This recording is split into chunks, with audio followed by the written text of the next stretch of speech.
नमस्कार. नाशिकमध्ये रामायणाशी जोडलेली अनेक ठिकाणे आहेत. त्याचपैकी एक म्हणजे टाकेद. आज आपण आलोय टाकेद या ठिकाणी असलेल्या जटायू मंदिरामध्ये. रावण जेव्हा सीतामातेचे अपहरण करून तिला पळवून घेऊन जात होता, त्यावेळी जटायूने त्याला अडवण्याचा प्रयत्न केला. त्या युद्धामध्ये रावणाने जटायूचे पंख छाटले आणि असे म्हणतात की जटायू ह्याच मंदिर परिसरामध्ये येऊन कोसळला. पुढे श्रीराम आणि लक्ष्मण जेव्हा सीतामातेच्या शोधात निघाले, तेव्हा त्यांना याच परिसरामध्ये जटायू जखमी अवस्थेत सापडला. घडलेली सगळी गोष्ट जटायूने रामाला सांगितली. हाच तो क्षण ज्यावेळी रामाला समजले की सीतेचे अपहरण रावणानेच केले आहे. युद्धामध्ये गंभीर जखमी झालेला जटायू त्याच्या आयुष्याच्या शेवटच्या घटका मोजत होता. जटायूची शेवटची इच्छा अशी होती की त्याला सप्तनद्यांचे तीर्थ प्यायचे होते. पण या क्षणी ते शक्य नसल्याने प्रभू श्रीरामांनी याच परिसरात बाण मारून एका झऱ्याची निर्मिती केली आणि त्या झऱ्याचे पाणी जटायूला तीर्थ म्हणून पाजले.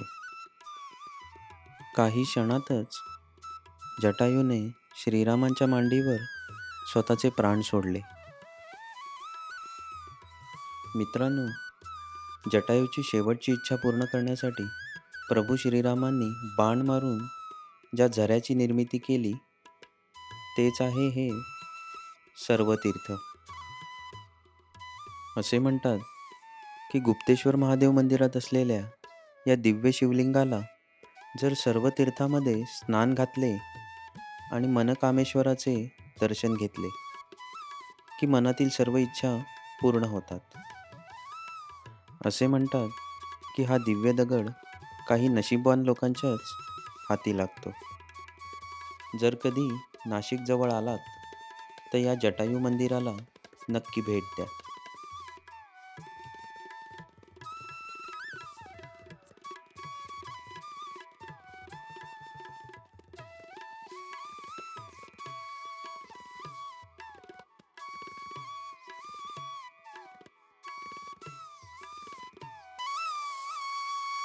नाशिकमध्ये जेव्हा कुंभमेळा भरतो, त्यावेळी सर्व साधू संत याच सर्व तीर्थामध्ये स्नान करतात. पण या कुंडाचे पाणी कधीच गढूळ होत नाही. तुम्हाला जर हा व्हिडिओ आवडला तर लाईक आणि शेअर नक्की करा आणि असेच व्हिडिओ पाहण्यासाठी चॅनलला सबस्क्राईब करा.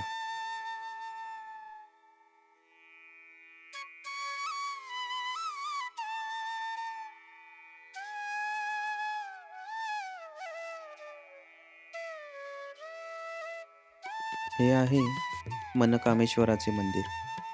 या मंदिरात मागितलेल्या सर्व इच्छा पूर्ण होतात.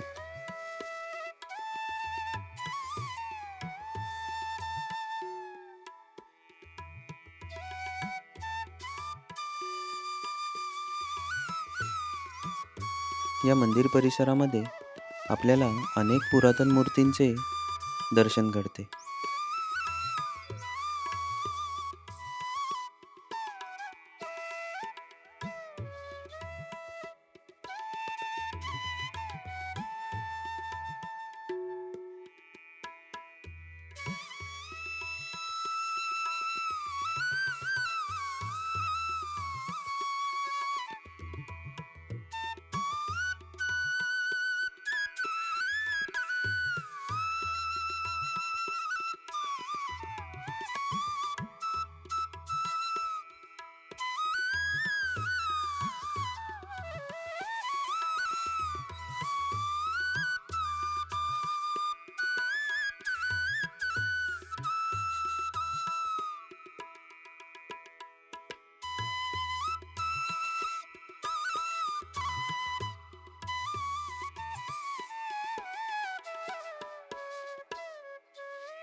चला, आता भेटू पुढच्या ब्लॉगमध्ये.